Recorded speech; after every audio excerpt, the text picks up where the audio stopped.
இப்போ தானே பிஸ்கெட் போட்டேன். உனக்கு பிஸ்கெட் வேணுமா? பிஸ்கெட்டா வேணும்? பிஸ்கெட் வேணுமா? உனக்கா வேணும்? இப்போ தானே போட்டேன் தம்பி, திருப்பி கேட்குறேன். பிஸ்கெட்டா வேணும்? வேணுமா? தரமாட்டேன். உனக்கு இல்லை. டைகருக்கு பிஸ்கெட் இல்லை.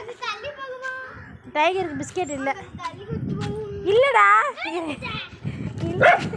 வேறு பிஸ்கெட் போடணும். அதனால அந்த மாடை வர சும்மா படுத்துருக்க நாயெல்லாம் வம்புழுக்குது. இப்போ தான் போட்டு போனான். நான் வரேன்னா அந்த மாடு எனக்கு மறைச்சிட்டு நிற்குதான். ஓ போகுது. அதை போட்டு செவனேன்னு படுத்துருக்கு. அதை போய் குலைக்குது.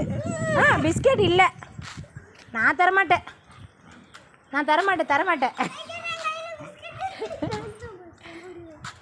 வா, இந்தடா பிச்சு போடுறா. மண்டையில் திணிச்சு தான் ஆட்டு. இந்தா